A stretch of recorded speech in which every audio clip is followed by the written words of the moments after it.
Bien, pues vamos a dar inicio a esta segunda parte del 7º capítulo del libro de Pistisofía. Entonces, primero que nada recordar que este capítulo, el capítulo 7, nos habla de la primera vestidura del Padre. Y eso es importante que lo tengamos presente, porque nosotros debemos de intentar vivir todo el proceso desde la perspectiva del Pistisofía, de las enseñanzas del Maestro Jesús, que como sabemos son las más elevadas y trascendentes, desde esa primera vestidura que viene de la morada del Padre. Esa primera vestidura sería lo que en budismo, y el Maestro Samael cita, el Dharmakaya, también conocido como el cuerpo de la verdad. El cuerpo de la verdad que se relaciona con el espacio y con la mente. ¿Okay? Ese espacio que obviamente está conectado con el espacio abstracto absoluto, con el océano de la vida libre en su movimiento. Así que nosotros tenemos que tener presente que vivimos arropados bajo la vestidura del Padre. Y eso es importante que lo tengamos siempre presente. Para nuestro recuerdo del ser, para nuestra autoobservación, para nuestro recuerdo de sí, siempre tener presente que esa vestidura del Padre, ese cuerpo de la verdad, siempre nos está arropando, y que ese cuerpo es omnipresente, porque ese cuerpo es la misma manifestación del amor divino, del amor incondicional, del amor ecuánime. Y básicamente todo el universo vive bajo ese manto, bajo ese ropaje, bajo esa vestidura que es el mismo Dharmakaya. Por lo tanto, si nosotros vamos empezando a tener presente la naturaleza del ser, la naturaleza del Padre, en nuestra autoobservación, en nuestro recuerdo de sí, en nuestra eliminación del yo, etcétera, etcétera, pues obviamente bajo ese amparo, bajo esa luz, bajo esa protección, mejor guiados estaremos, obviamente. Entonces tenemos que tener presente que ese ropaje viene a ser ese mismo templo universal del Padre, y ese templo que es el mismo nuestro propio templo, y el templo de la Logia Blanca, se sostiene en 2 columnas que también siempre tendremos que tener presente. Las 2 columnas que son amor y sabiduría. Así que ese Dharmakaya, o esa primera vestidura, pues son de esa misma naturaleza del amor y la sabiduría. Eso es lo que nuestro ser, nuestro íntimo, siempre va a tener que tener presente: el amor y la sabiduría. El amor omnipresente, el amor incondicional, el amor ecuánime, que es la vestidura de la bondad de las bondades, aquel que siempre está dispuesto a perdonarnos. Y es interesante pues que en este tema de hoy tengamos presente la parábola pues del hijo pródigo. ¿Ok? Cuando el hijo pródigo, ya viviendo entre el fango, la miseria, la podredumbre, y entre los mismos cerdos cuidando cerditos, y ya cansado de su sufrimiento, cansado de su ignorancia, decide volver a la morada del Padre. El Padre lo recibe abiertamente y le celebra una fiesta. Y no es que el Padre le ponga una condición concreta, una condición especial, no le dice, pues ahora te esperas, ¿no? Y cuando a mí me apetezca ya entrarás otra vez a la morada. No, lo recibe abiertamente. Le deja entrar y es más, le celebra una fiesta. Y el otro hijo, si ustedes recuerdan la parábola, incluso llega a sentir como celos y como a él le das esta fiesta tan grande y a mí, que siempre he estado a tu lado, nunca me has hecho una fiesta de esa dimensión. Y entonces el padre le responde diciéndole que él siempre se ha beneficiado. ¿De qué se ha beneficiado ese hijo que nunca lo abandonó? Pues de ese amor incondicional, de ese amor ecuánime, de ese amor omnipresente y de la sabiduría que surge de ese amor, ¿okay? De la comprensión de lo que es el Padre. Porque el amor se vive como una emoción, con una emoción superior que vibra en nuestro corazón. ¿Ok? Y la luz, la sabiduría, debe de surgir de ahí mismo. Por lo tanto, tenemos que tener presente esas dos naturalezas del amor y la sabiduría, porque una y la otra se apoyan. Porque a través de la sabiduría podremos amar mejor. Podremos a través de la sabiduría eliminar nuestro dolor y ayudar a que otros eliminen también su dolor y sufrimiento. Por lo tanto, no solo basta amar, hay que saber amar. Hay que procurar la sabiduría que nos libere del sufrimiento, tal como hizo el Buda, tal como hizo el Maestro Jesús, que cargó con la cruz no solo suya, sino de toda la humanidad, como ya sabemos.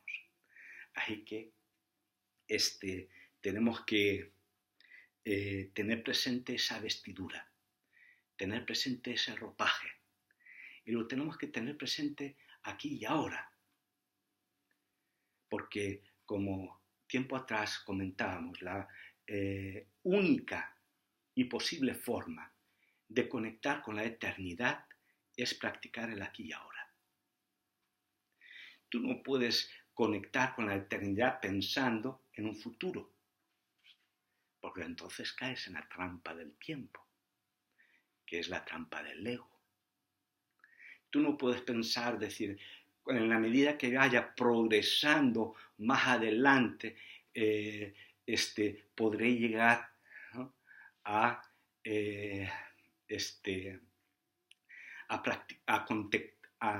contactar con la eternidad, porque estás tú mismo formando una trampa. La única forma de conectar con la eternidad es en el aquí y ahora. Por lo tanto, si uno aplica correctamente el aquí y ahora, no tiene excusas. El aquí y ahora significa que aquí y ahora está presente el Padre, que es omnipresente. Él, como hijo pródigo, nos abrirá los brazos, nos recibirá con una fiesta. Aunque nosotros entremos en su morada compungidos, adoloridos, porque cargamos aún la miseria de haber vagado por la vida sin tenerlo presente, sin reconocerlo, sin el recuerdo del ser o el recuerdo de sí, pues obviamente, pero de todas formas Él nos abrirá sus puertas. Entonces nosotros tenemos que pensar una cosa: en este camino la visión, la perspectiva es importante. La visión, la perspectiva, ¿qué es? La luz, la sabiduría, que proviene del mismo amor. Ahí que nosotros tenemos que intentar combinar sabiamente amor y sabiduría, ser y saber. ¿Ok? Bien. Entonces viene bien la parábola del hijo pródigo, porque en esta parte, segunda parte del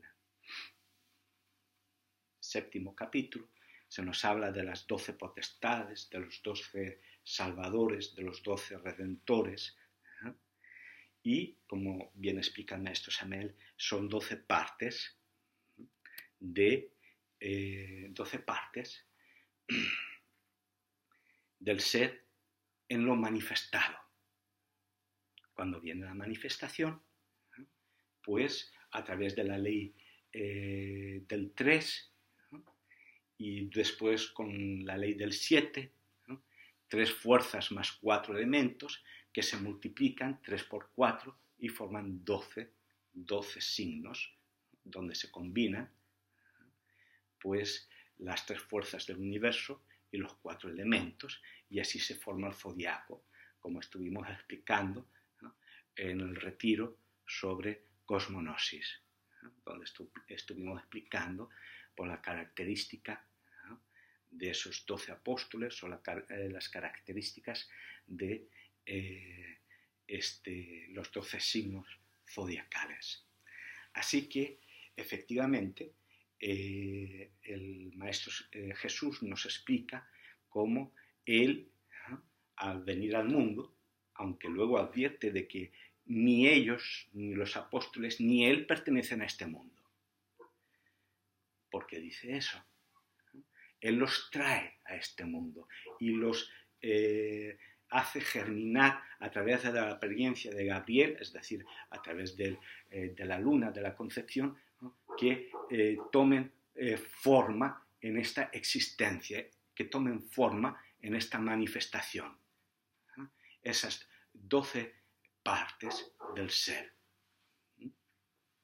Y esas 12 partes del ser se involucran en la existencia, se involucran en la manifestación. Y dice el maestro Samael, esas 12 partes son autónomas, autoconscientes, e incluso nos dice que son independientes, cosa pues que a uno le choca. ¿Okay? Hay que entender y saber interpretar esta cuestión, ¿no?, de la autonomía y de la independencia. Esa autonomía y esa independencia de las 12 partes del ser, una vez llegan a la manifestación, igual como las múltiples y diferentes partes del ser, ¿no?, que como nos dice en este texto el maestro Samael, pues hay muchísimas partes del ser, ¿no?, aparte de las 12 principales, que son los apóstoles, representados por los apóstoles y por los 12 signos del zodiaco. ¿Okay? Al venir a la manifestación y a la medida en que se implican en la manifestación y se van olvidando de su origen, se van olvidando de el propósito de esta existencia y empiezan a actuar de una forma independiente, pues obviamente significa que se están alejando del ser, que se están olvidando del ser y empiezan a ser independientes y cada parte del ser va, dijéramos, autónoma, dijéramos por libre. Pero van experimentando 12 partes que se multiplican, ¿no?, en 24, 48, hasta formar un ejército, etcétera, etcétera. Pero esas partes independientes que se involucran en la existencia, ¿no?, obviamente les sirven al ser, ¿no?, les servirán al Padre. ¿Por qué? Porque en el mismo texto leemos que ellos serán capaces de soportar las amenazas, las ansiedades y los peligros y persecuciones. Bien, para poder llegar a entender esa cuestión, ¿por qué esas 12 partes, ¿no?, se convertirán también en los 12 salvadores, en los 12 redentores, sobre todo cuando el Cristo empieza a manifestarse dentro de nosotros? Cuando el Cristo empieza a manifestarse dentro de nosotros, recordará a los apóstoles y les dirá: oye, que vosotros no sois de este mundo, igual como yo no soy de este mundo. ¿Por qué? Porque este mundo es finito, porque este mundo es temporal, porque este mundo, en base a esa temporalidad, es un mundo ilusorio, es un mundo, pues, perecedero, y por lo tanto no este mundo exterior o este mundo de formas o este mundo existencial obviamente no corresponde a la naturaleza del Dharmakaya, a la vestidura del Padre, a la eternidad. Entonces ellos les recuerda y les hace comprender que deben de buscar su origen.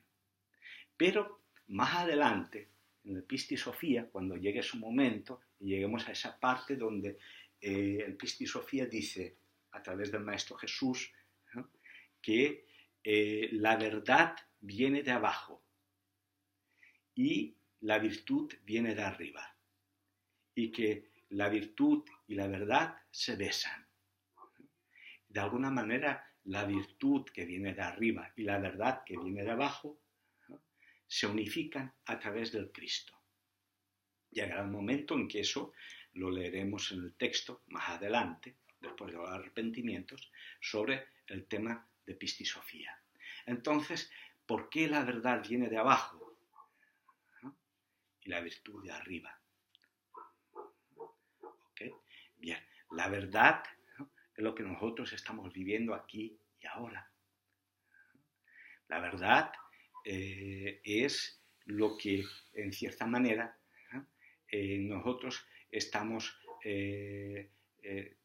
viviendo, ya sea a través del sufrimiento, la insatisfacción o la dicha, la felicidad o satisfacción. Aquí el mundo de la verdad es el mundo de la experiencia, es el mundo de la percepción, es el mundo, pues, de estas impresiones que nos llegan día a día, momento a momento, de las emociones que vivimos, etcétera, etcétera. Por eso los apóstoles que se implican en la existencia vendrán a ser aquellos que podrán soportar las amenazas, las ansiedades, los peligros y las persecuciones. ¿Por qué? Porque van a comprender esa naturaleza, dijéramos, caótica, alejada, ¿no?, esa naturaleza que vivió el hijo pródigo, ¿no?, que, pues bueno, al principio tenía un dinero, ¿no?, porque le pidió la herencia a su padre, ¿no?, y entonces fue gastando la parte de su herencia y fue gastando y gastando hasta que se llegó, pues, divirtiéndose aquí y allá, yéndose de fiesta, ¿no?, etcétera, etcétera, hasta que se quedó sin dinero y entonces pues tuvo que empezar a vivir las calamidades de la vida, y esas calamidades de la vida lo llevaron pues a vivir en la plena miseria, ¿no?, hasta que al final terminó criando cerditos, ¿no? ¿Ok? Sin embargo, el padre no tardó un instante en recibirlo de nuevo y ofrecerle esa fiesta y nuevamente esas dádivas que nos ofrece el Padre. Por lo tanto, la ignorancia, alejarnos del cuerpo de la verdad, del Dharmakaya, significa caer en la ignorancia, significa caer en el olvido. Y eso es lo que le sucede a las diferentes partes del ser. Caen en el olvido, caen en la ignorancia, de tal manera que incluso esas diferentes partes del ser, como bien se explica en la Cábala, y nos comenta el maestro Samael, se pueden llegar a convertir en los clifos o las partes invertidas de los sefirot, las partes defectuosas, ¿no? Es decir, lo contrario de las virtudes son los clifos de la Cábala, ¿no?, la parte infernal, ¿no?, esa parte infernal, ¿no?, ¿ok? En realidad son las virtudes invertidas. Como el maestro Samael nos viene a explicar que toda virtud, ¿no?, llevada a un extremo se puede convertir en un defecto. Así cualquier virtud que en realidad no esté en contacto, que no esté bajo la perspectiva del propio ser, pues muchas veces esas virtudes se convierten en defectos. Y entonces esos mismos defectos se convierten en esos defectos psicológicos, en nuestros yoes, en ese mal entendimiento, se convierten en nuestro ego pluralizado. Dice aquí mismo el maestro Samael que esos apóstoles se convierten en la existencia, en esa multiplicidad que debe de estar gobernada por la unidad. Pero si el Cristo, que es unidad múltiple perfecta, si esa multiplicidad no está unida a través del Cristo, del amor y su sabiduría, esa multiplicidad se convierte en un caos. Entonces, ese caos es el que Pistis Sophia quiere salir de ese caos, quiere salir de esa penumbra, de esa ignorancia a la cual ha sido atrapada, por distanciarse, por llegar a ser demasiado autónoma, por llegar a ser incluso independiente. Aunque esa autonomía e independencia nos mostrará la verdad. Y de esa verdad la tendremos que combinar con la virtud que viene de arriba y nos trae el Cristo. Y virtud y verdad se deberán de abrazar y besar.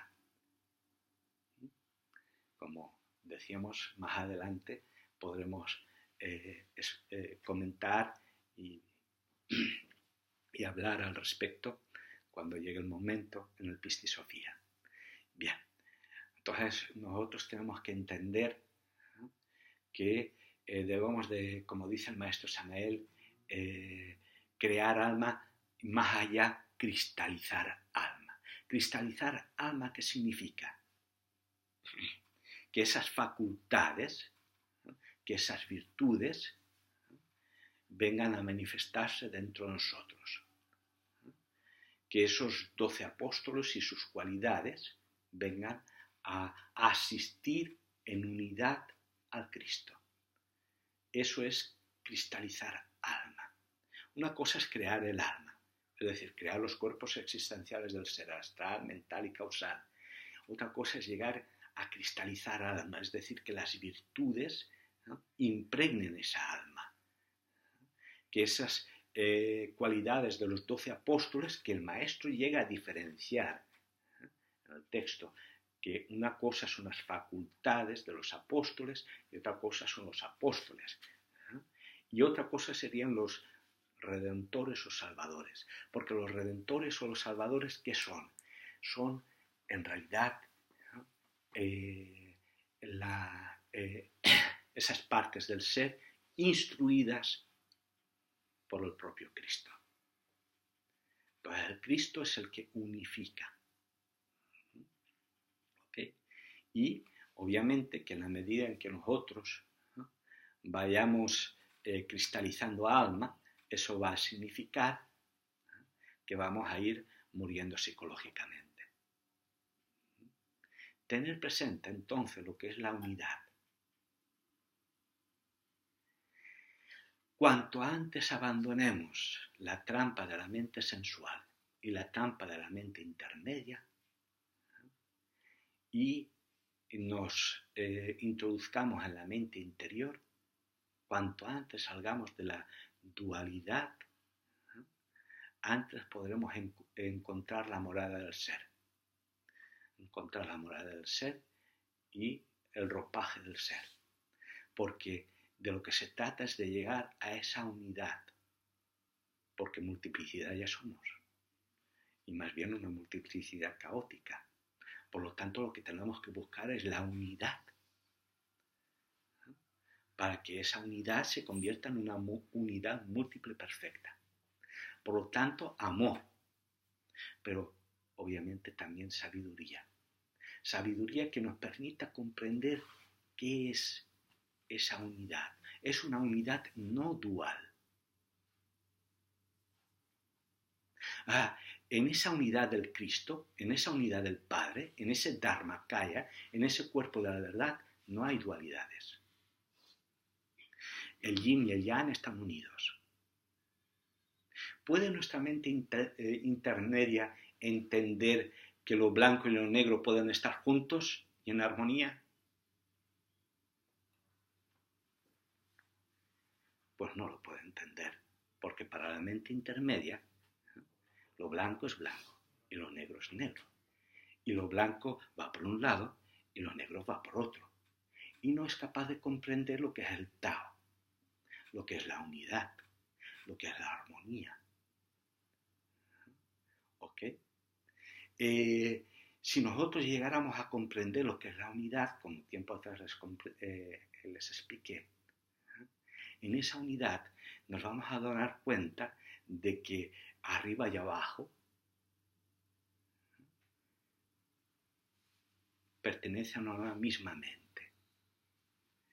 Exterior e interior pertenecen a una misma mente. Eso es el Tao. Sin embargo, nosotros estamos siempre, ¿no?, metidos en una perspectiva dual. Y en la medida que estemos metidos en esa perspectiva dual, ¿no?, estamos en manos del ego, del yo. Porque el yo es la dualidad del tú y el yo. Cuanto más grande es el yo, más grande hacemos el tú. Es decir, más grande hacemos la diferencia. Porque el yo es el que provoca la herejía de la separatividad. Un Cristo se siente unido a toda la humanidad, a todas las especies, a los propios animales, a la misma tierra, al reino vegetal, mineral. Se siente unido a todo el sistema solar. Se siente unido al mismo sol central sirio y a toda la galaxia. Porque está en la unidad, en la conciencia de la unidad. No se siente en el engaño de estar dentro o fuera, arriba o abajo.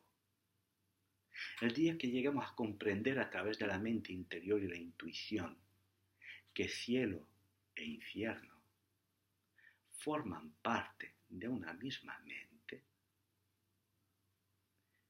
mucha luz generaremos. Por lo tanto, es importante el amor y es importante la sabiduría. Y la sabiduría nos librará del sufrimiento. Porque el amor, aquellos que tienen un gran nivel de ser, pero que no saben, se convierten, como dice el maestro Samael, en santos de chocolate. Quieren, pero no saben, no pueden. La Madre Teresa de Calcuta, lo ponía el otro día como ejemplo. Ella, siendo una karma yogi tremenda, que era capaz de hacer esos enormes sacrificios y de ayudar a los más miserables, pobres, a los que más sufrían sobre la faz de la tierra, sin embargo tenía en sus confesiones y en su parte final de la vida, tenía dudas de fe. Ella incluso sentía y pensaba que no era bien amada por Dios. Y ahí tenía dudas de fe. Entonces, cuando uno lee esa biografía de la Madre Teresa de Calcuta, si uno no es un gnóstico, le es difícil de comprender. Porque no solo se trata de amar, sino también de saber amar. ¿Por qué? Porque ella amaba, pero ella no sabía cómo liberarse ni de su propio sufrimiento ni del sufrimiento de los demás. O sea, yo quiero, y lo hacía con todo anhelo. Y obviamente que ella desarrolló un gran bodhicitta, una gran compasión, que eso le valdrá en un futuro para poder ingresar en la gnosis y poder unificar amor y sabiduría. Entonces, en esa unificación de amor y sabiduría, ella podrá liberarse de su propio sufrimiento y empezar a ayudar a liberar del sufrimiento a sus semejantes. Porque estar ayudando a los que más padecen y no saber cuál es el origen del sufrimiento, por qué se sufre, por qué no nos podemos liberar del sufrimiento. Bien, pues eso es lo que hizo el Buda en su iluminación y en sus 4 nobles verdades. Primera noble verdad, el sufrimiento existe. Segunda noble verdad, el sufrimiento viene del pasado por medio del deseo y el apego. Tercera noble verdad, nos podemos liberar del sufrimiento. Cuarta noble verdad, liberarse del sufrimiento. ¿Y qué hizo el Maestro Jesús? ¿Okay? No solo librarse de su sufrimiento, sino que hizo el máximo sacrificio, esfuerzo, ¿okay? Padecimientos voluntarios y sacrificios para no solo librarse él, sino, como sabemos, intentar liberar a todo el mundo, aunque poco caso le hemos hecho y pocos se han podido librar, a pesar del gran esfuerzo, porque como sabemos, de nada sirve que Cristo naciera 1000 veces en Belén si alguna vez no llegara a nacer en nuestros corazones. Bien, que Cristo nazca en nuestros corazones, ¿no? Tiene que ver mucho con el amor y la sabiduría. Amor es esa emoción, esa compasión, ¿no? Omnipresente, que debe de abarcarlo todo, ¿no? ¿Ok? Pero Cristo no puede nacer sin luz, porque la luz es la esperanza, la luz es lo que nos va a salvar también, ¿no? Lo que nos va a dar la perspectiva adecuada. Y la perspectiva adecuada, ¿no?, nos permitirá eliminar el ego, el yo, de forma, dijéramos, más rápida, más efectiva. Es lo que se pretende a través del Pistisofía. ¿Okay? Porque, miren ustedes, el yo pertenece al tiempo. El yo se queda aferrado y apegado. El sufrimiento empieza porque nos apegamos y nos aferramos a todo. Y ahí empieza el sufrimiento.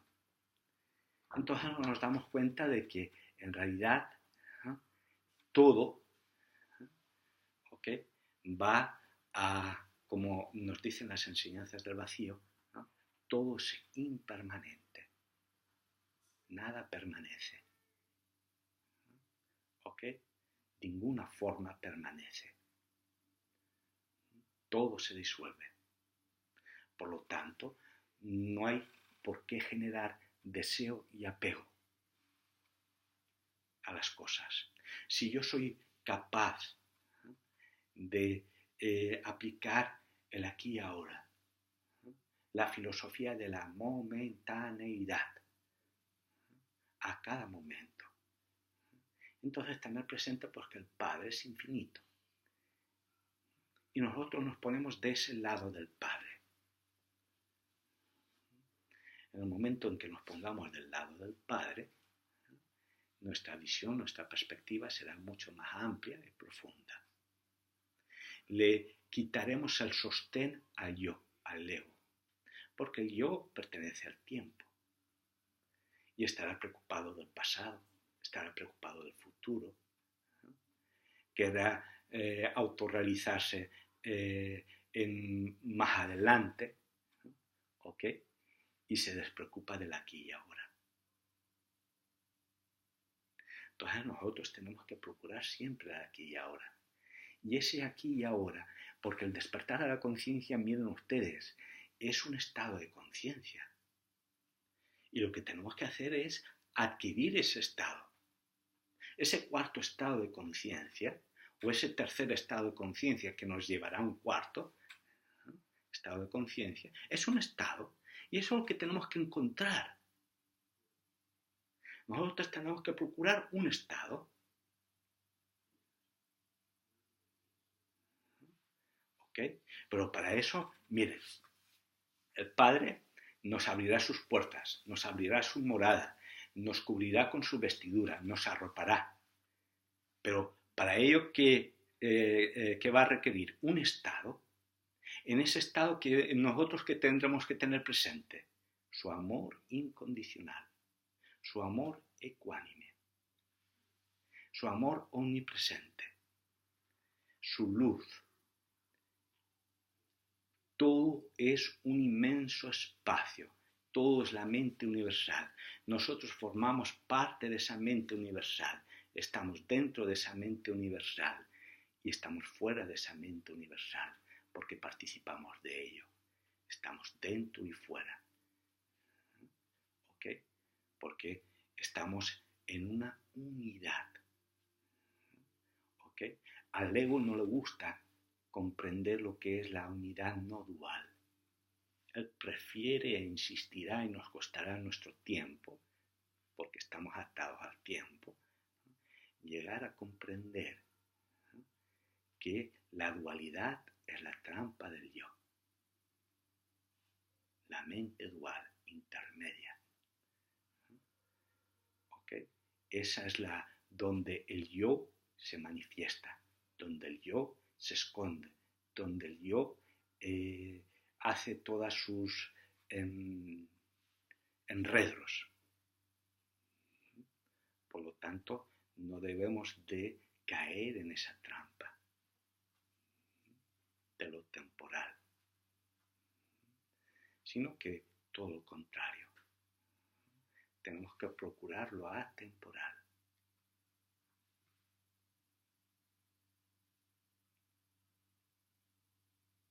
Y a la medida que vayamos comprendiendo lo que es lo atemporal, ¿ok?, podremos comprender lo que es la luz del espíritu.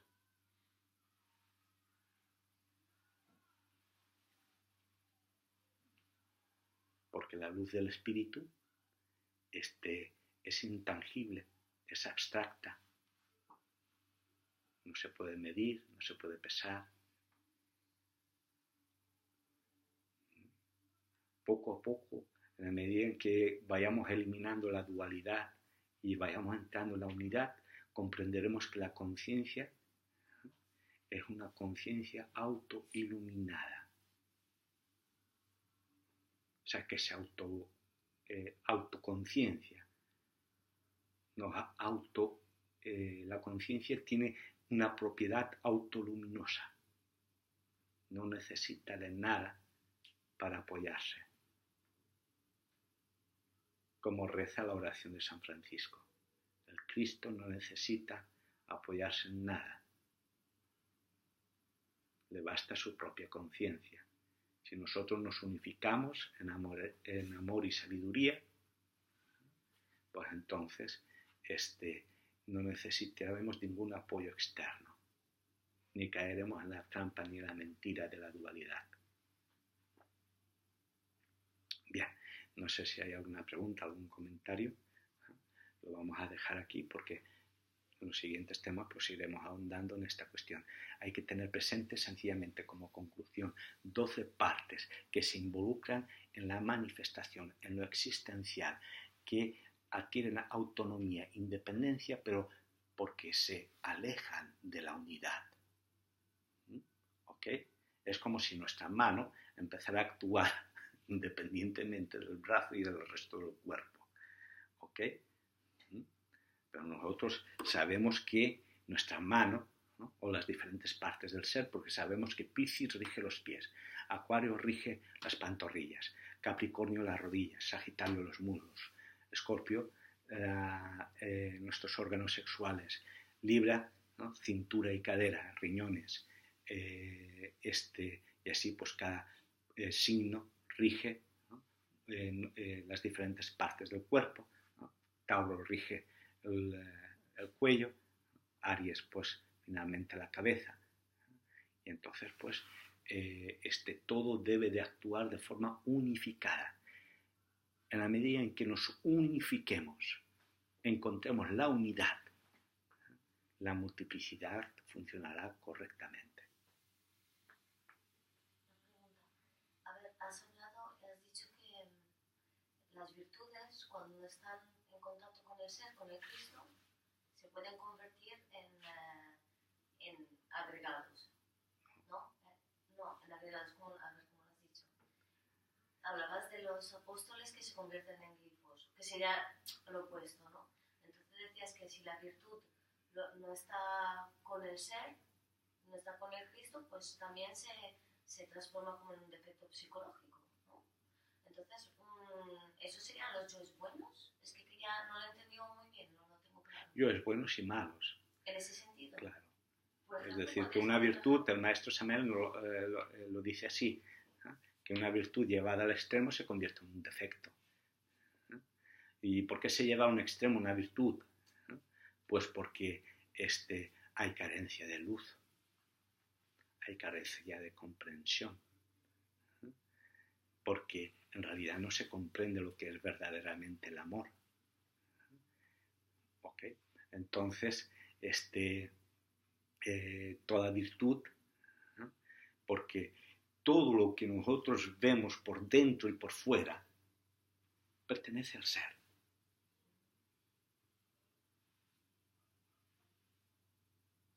Entonces, el hecho de que una cosa se convierta en un defecto, pues es sencillamente porque ha habido una separación, una independencia, una autonomía y una virtud que empieza a andar por sí sola. Una facultad que empieza a andar por sí sola. Una cualidad que empieza a andar por sí sola, olvidándose de la unidad.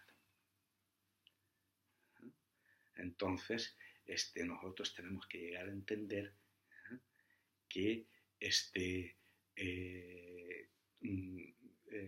la virtud no es una cuestión fija, ni los defectos son una cuestión fija. Los defectos sí que son más una cuestión fija cuando se convierten en algo mecánico, rutinario. Pero una virtud no puede ser mecánica, rutinaria. Ni una virtud puede encajonarse ni en un momento dado, ni en una circunstancia dada, sino todo lo contrario. Es decir, una virtud a través del Cristo tiene que tener la capacidad de que en cada momento y en cada circunstancia dar, poner o quitar lo que corresponde. Por lo tanto, una virtud no puede ser mecánica, no puede ser así o asá. Una virtud es como viene del amor, por lo tanto no se puede cuadricular, no se puede encajar, sino que en cada momento la humildad a través del Cristo se expresará y se manifestará de un modo. ¿Ok? Y la valentía se manifestará pues en cada momento y en cada lugar de acuerdo a lo que se requiere, según la luz del Cristo. Pero no hay una virtud que sea taxativamente así o asá. Entonces, por eso el maestro Samael nos dice que la verdad es lo desconocido de momento en momento. ¿Ok? Y ese es el cuerpo de Dharmakaya. El cuerpo de Dharmakaya, el cuerpo de la verdad, es ese momento, ese instante, que ese momento y ese instante en sí es lo único que nos conecta con lo eterno. Y eso es lo que tienen que recordar los apóstoles a través del Cristo.